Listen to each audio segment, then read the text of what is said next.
welcome to Vlog 54, where John eats pizza during the vlog. This episode is brought to you by pizza and Dr. Pepper 10. It's Dr. Pepper for men. They don't actually sponsor us. That'd be really great. No, but if you know them. Tell them they should sponsor us. All right. This week we're going to talk about setting stuff, cosmology stuff, big picture stuff, because you guys have a lot of questions about it. And John is very mellow from his pizza, so he won't get as mad as usual, hopefully. So our first question is, can avatars create legendary creatures? For example, could the Shaper create a living golem, or could the Glory create living light entities? Mm-hmm. Yeah. Good. That's, in fact, probably how a lot of races of lesser mortals actually came into being. Yeah. Like, somebody that had that purview probably made those things. Like, somebody with the Shaper probably invented dwarves, and now we have dwarves. Mm-hmm. Health is usually the best one if you're going to make something that's human-like. But if you're going to make something that's not, like living plants, just use the fertility avatar and boom, that yeah. Like, dwarves probably started out as, I want to make a race of creatures that's, kind of earthy and has maybe really good industry. Mm-hmm. So, artistry. So, I would say either Shaper or, artisan. Creator. I actually think dwarves were a bad example because dwarves are so different across different mythologies. But, like, for example, dryads. That was probably somebody with the green. Was like, I'm going to make tree people. Mm-hmm. They're a thing now. Yeah. And I think they don't have to be, like, super tree-like. They could be just a race of people that's really good at tending to trees or something. Like, I think the avatars give you a lot of space to make different peoples. Yeah, it's not the only way to make those things. Like, technically, if you have, like, all of the hybrid boons and are super high level, you can make stuff that way, too. But I think it's the way to make a million of them. Yeah, if you want to just be like, I'm creating a race, I'm not going through the difficulty of genetic engineering them, breeding them a bunch, and seeing if it works, I'm just going to do it. Do it with the avatar. And boom, there they are. Yep. Alright, you statted up Tiamat and Apsu for your Anunna supplement. But what about their son Kingu? Is he an avatar of a greater titan or just a disenfranchised god? How did you stat them up for the Anunna thing? Tiamat is the leader of the Titanrealm of Beasts. Okay. She's the dominant avatar there, and then Apsu is a... Are you sure she's not an 8-headed dragon of the wind? I'm sure. Pretty I'm really sure. She's not a dragon, guys. She's the dragon of the wind. She encompasses dragons along with all other things. She hangs out with her other beast realm friends. No. The Kraken. You need to stop. And, he needs to be stopped. The Kraken and, oh god, who else is it? What are the other ones? You don't even remember what's in the beast realm, do you? No, No, you're thinking about D&D. Final Fantasy. Oh, even worse. What's Fantasy. happening? Yeah, no. hold on. You got, Tiamat is air, Kraken is water, Chaos is chaos. Then there's Earth and Fire. Who are they? Well, Shiva is frost, right? No. This isn't the. This is which level? Like what level of? Okay. I don't even know which Fire and Final Fantasy we're in right now. The Final Fantasies, at least the first one, uses these four. They all use Tiamat, I think, but they're like one from each element. They're like the super bad guys. Nope, not Bahamut. He's a dragon. I'm sorry, I only played the later ones. I didn't play your early ones. God, you're so childlike. I was thinking of Tiamat, the seven-headed dragon from D&D, because that's where most people get the dragon idea from. Well, in D&D, Tiamat is the dragon god. Yes. Not actually a dragon, I guess is what we're going to get out of all that. But, Tiamat in our supplement. You keep going, I gotta figure out. Dominant avatar of the realm. And then Apsu is an avatar of the drowned road, because he's the embodiment of fresh water. Who is currently bound as part of their overworld because that's where the water god lives. Right. So, that's what those guys are doing. Kingu, their son, who led the armies of Tiamat against Marduk, he's probably a Titan. I would assume he's a Titan. Like, he's a little too important to just be Titan spawn. I put him, when I use him, not as a full Titan, but as like a, I don't know what the term would be, but I feel like lesser Titans exist, much like lesser gods. Like, that probably don't use the word Titan, but use a different word because they're not Titan spawn. He's not an avatar of the realm. Yeah, he's not an avatar of the realm, but he's a very powerful person that lives there and does stuff and has his own motives. I kind of like, actually, the question asker's suggestion that maybe he counts as a god. Because, I mean, the gods are children of Titans. Like, is he just an angry god that she gave birth to and he does stuff for her? It's possible. I like him as an antagonist. Well, he could be an antagonist. I guess you could call them, like, gods that work for the Titans. I think the problem here is one of words. What do you call that? It's a linguistic problem. Linguistic problem. It's a linguistic problem. I think we should probably not call him there should be another word. There should be another word for like someone who's not on side God with the pantheon, but also not a Titan. But in the full sense of the word. Too powerful to be like, well, he's just on a level with fire giants. Right? Yeah, exactly. Kingu is definitely like a major. Oh, excuse me. Like a major. We can make it like if you play World of Warcraft, he'd have like a silver dragon around him. So he'd be like around a bunch of normal boars, but he'd be like a really cool, awesome boar. He'd get a different skin. He'd look really cool. And he'd drop really good loot. So if there's a word for that, he's a rare spawn. He's a rare spawn. But if there's a word for it, I think this may be the question we fail at the most spectacularly today. I think this will be the question everyone enjoys the most. I don't think those are mutually exclusive. So Kingu is obviously a major antagonist. Like he was a villain that the Anunna had to take seriously. Had to have Marduk go out and actually fight and kill, and take the Tablet of Destinies from him. So I would say, I don't think it's wrong if you want to stat him as a Titan avatar. I think maybe Justice Realm is the best place for that.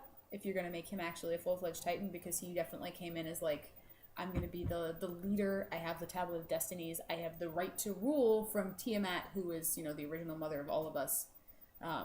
Like, from his perspective, at least, he definitely had the right to rule. He's very similar to Bress, I think, in that way. So you could always do that. But if not... the Earth Fiend is the Lich, and the Fire one is Carrie. This is probably why I don't play the original ones. What is that? I don't remember. That's why I couldn't remember it. It's just nonsense. Well, Carrie might be a Stephen King reference. Right? It might be a Stephen King reference by a Japanese company in the 80s. We're learning a lot today. So yeah, I mean, we do use Kingu as an antagonist. Not that I can tell you much about that, because it's like theoretically in play in one of our games right now. But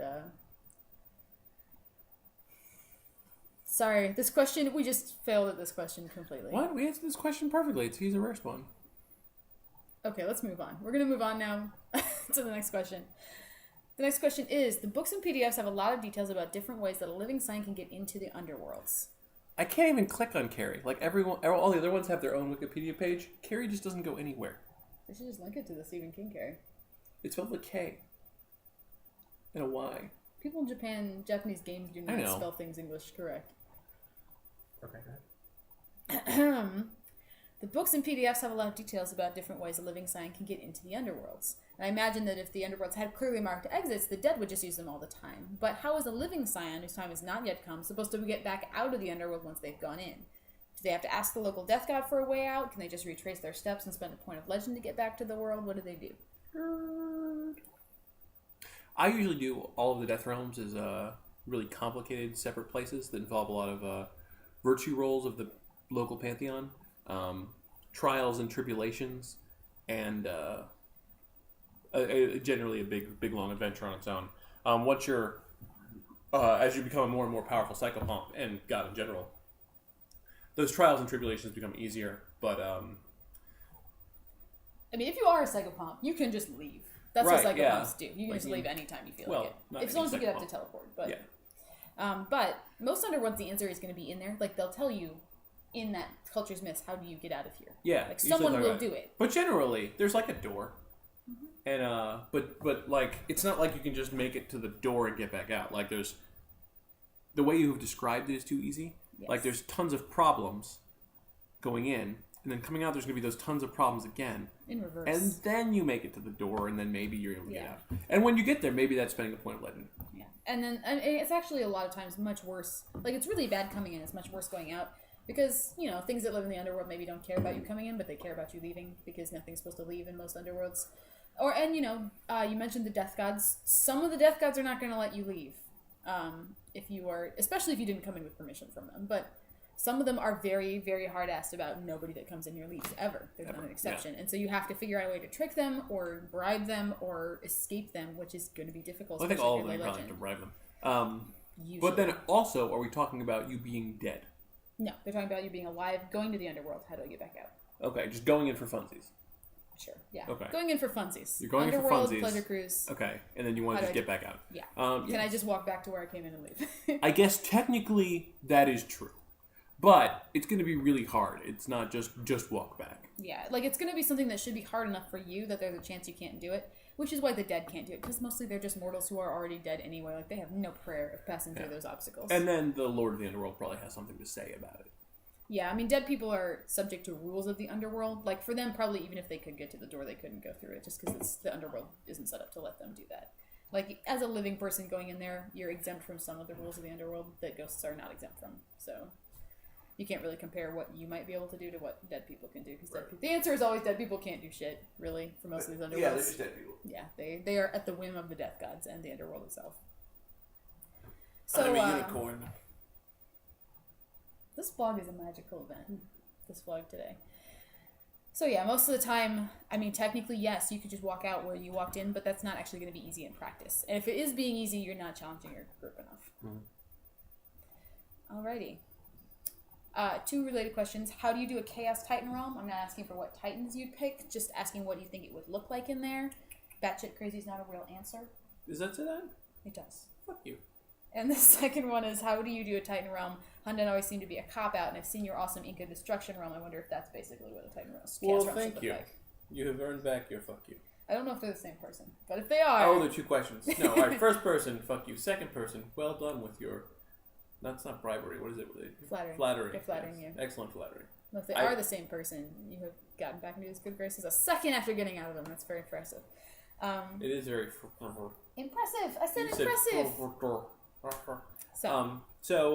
Yeah, I think the INTO Titanrealm is probably super close. Yeah. We're using it right now as kind of our Chaos Realm stand-in. Like, it's not official. We're using some parts of the Chaos Realm still, but we haven't redone all the Titan Realms in that area yet, so... Also, I like to kind of redo Chaos and Illusion. I like to do is kind of their own little mini-stories that, like, have different stuff happening. But I assume it'd be... Chaos is going to be probably a lot of charts where just random bullshit happens. A lot. Yeah. And like that's going to include everything. So like when you walk in, whatever you see is going to be dependent on 5 random charts. It's going to tell you what the landscape looks like, what is in here. Big fan of random charts. Probably your powers might mix up. You might teleport to different places. You might not have control over where you are, who you are, or what you are. And this is to a very scary degree. So like there's an option on some of those tables that is just you die. Right. Yeah. That just happened to you at random because you're in the Chaos Realm. So Chaos. Don't roll that option. Yeah, probably use a D100 and yeah. Let people spend maybe 25 legend to reroll that D100 if they got something. Don't roll a 1. That's the you die option. Yeah. So yeah, Chaos Realm is going to be very much like you need to go in there like prepared for you to not know what happens because if it's planned enough that you can like talk about it without having to check on things, then your players aren't getting the full Chaos experience. Yeah, no, I imagine the Chaos experience is just like coming out with a bunch of tables and just be like, all right, guys, bananas happens. This question is fun for me because I know our god level PCs have to go there at some point. They're crying right now watching this. They're in the Illusion Realm, being miserable. Is it going to be worse than the Illusion Realm? Thinking, oh god, nothing could be worse than this. This is the worst it has ever been. Except Jeff's out. Yeah, Jeff just abandoned everybody. He just went home. He found it out from the Illusion Titanrealm and went, goodbye. Yeah. I'm out. I'm done. I can't. Have fun, guys. Yeah. I just left everyone else in Loki's palace and went home. Yeah. So, I think that's all we got really there. Like, a Chaos Titanrealm is just so many things. Like, there's no way. We can't just be like, here's what's going to be in there, because all the things are in there. So, Alrighty. Last question. Where do aliens fit into Scion? Have you ever included them in your games? I mean alien both in the common perception of aliens like Greys or the aliens from the Alien movies or mortal races that don't originate from Earth or an overworld. I think Scion cosmology makes it important that Earth is the... we're Googling. No, go ahead. Keep going. I can't think when you're Googling. Keep going. That Earth is the center of the universe. Otherwise, everything that's going on with the gods and stuff, it doesn't make the most sense. But, in the same token, I think generally better stories will come from a perspective of Earth is the center of the universe. Everything rotates around it, kind of. If not scientifically, then at least mythologically. And aliens don't exist. But at the same time, I think a well-researched, well-planned, well-done story that involved aliens could do some interesting things. Yeah, especially because gods fully have the ability to create aliens. They can create alien planets. They can create life on alien planets that already exist. Or they could have done that a long time ago and just nobody ever knows. You always have that as an option. You can bring that in, be like if I have a plot where it's important that aliens land. There's always a way to tie that back in if you want to. It doesn't have to be this unconnected thing that's out there. I think that makes Scion less Scion only because you're once other races and stuff exist, you become you're not doing stuff for mythology. You're just kind of making stuff up, which is obviously a big part of storytelling and a important part. But I think if you're going to decide to do that, that needs to be well defined and just the whole story. Like that needs to be something you're exploring in depth, not something that's off the cuff. Yeah, aliens exist. Oh, some aliens crashed, or oh, aliens attacked. Yeah, it needs to have a reason to be in the story. Yeah. If you really make that one to work. And you have to rewrite kind of the whole world because at base, the gods live on Earth, and we have all the stories from on Earth, and we have no other information. Yeah, if there's this other planet with another race, the other gods are going to be involved in that too, and you're going to have a whole realm of politics about what that is about. Yeah. You're going to have whole questions about how does that affect fate and fate bonds, and it's just a huge thing. Tons and tons of work and infinite because PCs will be able to just go wherever they want in the other worlds. I have 2 other ways that we could possibly do it. Okay. If you will indulge me, if you don't have anything to say. Go for it. You could do it you could do the Thor way, where other planets in far off galaxies are the other realms. Yeah. Or the overworlds plus the other worlds. So if you there's an underworld planet and an overworld planet. Yeah. If I want to go to the deep dark forest, that's actually a planet, and there's stargates. If you will, bringing it in. Yeah, you can bring all this stuff, right? So there's the things we think are touchstones on Earth are stargates, and those let us go to the other world. Like long ago, there was connections made, and those let us transport around to other worlds.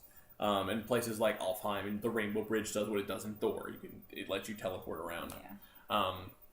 And if you explore that, then you can explore it from the way of if you go sciencey, you can do space travel, and you can kind of circumvent psychopomp necessity if you can get warp drive technology and space travel to these other places.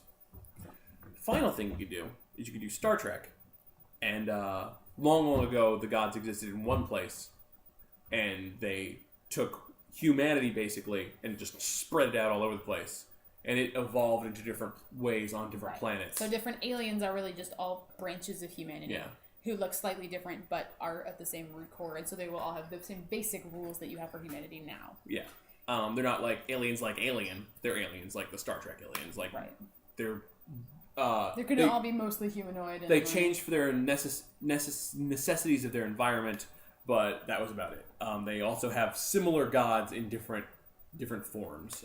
They have the similar god, they have a different avatar for it. Or whatever. In that sense, you're just making Earth as big as the universe, and you're saying we're just going to treat this like different cultures on Earth, but just at a much bigger scale. Yeah. So I guess those are your couple options. You got or the options that I can think of off the top of my head. You do Star Trek. Earth is gigantic. All the gods are getting all the fate bonds everywhere, and they all have an overworld that is just so you're doing time and space on this plane, and then the overworlds are still off on a different distant land. The other way is you're doing Thor the comics, and you're doing all of this is space, and all the different overworlds and underworlds and everything exists on different planets in this same space, just farther away. And then whatever I said first. So I want to add on here because they added at the end of this question. They also said, "What are the Lyrans and what connection do they have to the Anunna?" What? Yeah, that should be your response because it's the exact same thing as people who think that Atlantis is evidence of aliens, like Atlantis was actually aliens, or the people who think pyramids were built by aliens. Lyrans is this theoretical ancient alien race of lion people that supposedly lived in ancient Mesopotamia. There's no connection to the Anunna. It's just not a thing. The lion imagery is very prevalent in ancient Mesopotamian religion. So, people who believe in Lyrans can point it and be like, look, there's all these anthropomorphic lion people, but those are just gods of the Anunna. There's a lot of minotaurs in Greek mythology too. We didn't have minotaurs used to be living there. There might be people who believe there were minotaurs living there. I don't know. But that's not a thing that has actual mythological basis at all. That's more of a New Age science fiction theory. Yeah. I don't want to knock if you believe in it, but it's not a thing that has any connection here. And you can go kind of bananas and be like minotaurs from a different planet, and there's lion people from a different planet. Yeah, you can always do that. I think the most important part, it'd be the more Thor-centric elves. They're from the elf planet. Is really, if you're gonna do something like that, it's a lot more work, and to do it well, you need to really nail it down from the beginning and really have a full cosmology ready. Yeah, because you always think that your players will not notice if you accidentally contradict yourself somewhere, but they will notice. They will, and it'll take them out of it a little bit, and they'll think you put less time into it, and that starts to degrade. And you also think I'll just do it by the seat of my pants, but really this kind of thing it really requires a lot of forethought and really knowing what you're doing, because to fit your themes in And to really do good storytelling, you're going to want that stuff to be happening. Like, you want it to fit in very well. You want it to be an added piece. You want it to always be part something. of the environment. Like, you don't want it to be stuff you randomly tell them occasionally, but it doesn't affect them all the time, because then they're not really in the setting. It's just some stuff you tell them once in a while.